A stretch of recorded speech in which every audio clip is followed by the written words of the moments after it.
Ապօրինի ներգաղթյալների հոսքը դեպի Եվրոպա վերջին մի քանի ամսում ավելացել է 4 անգամ 2015-ին Եվրամիության սահմանները հատել է 340,000 միգրանտ, այն դեպքում, երբ 2014-ի ամբողջ ընթացքում նրանց թիվը եղել է 280,000։ Սիրիայից, Աֆղանստանից ու Իրաքից ապօրինի ներգաղթյալներն այսօր Եվրոպայում ապահովություն են փնտրում, իսկ եվրոպական երկրները նրանց ընդունելու մտադրություն չունեն, բայց այնպես չէ, որ Եվրոպական միության երկրները չունեն միգրանտների կարիք։ 2004-5 թվականներին եվրոպական երկրների արտգործնախարարները ինտենսիվ քննարկում են իրենց դեմոգրաֆիկ աղետալի վիճակը շտկելու ճանապարհները եւ դրա ամենամեծ շեշտադրումը հենց դրվում էր այլ երկրներից ներգաղթ կազմակերպելու խնդիրների վրա։ Եվրոպայում բնակչությունը ծերանում է, նոր առուն պետք է, դա դրական է,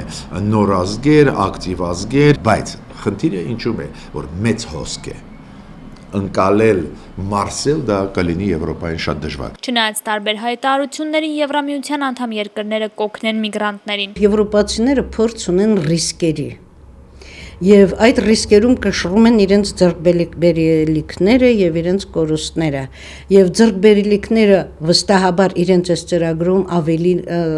գերակշռում են իրենց կորուստներին։ Կարող է արդյոք մահմեդական երկրներից այսպիսի մեծ ներհոսքը փոխել Եվրոպայի դավանանքը։ Ես չեմ կարծում, որ այսօր դա ակտուալ է, քանի որ զգալի մասում եվրոպական երկրների քրիստոնյա ժողովուրդները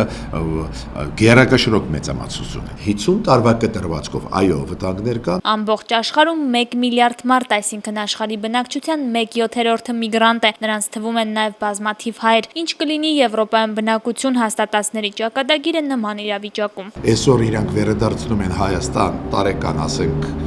100 հոգի, թվերը շատ փոքր են։ Միգուցե իրանք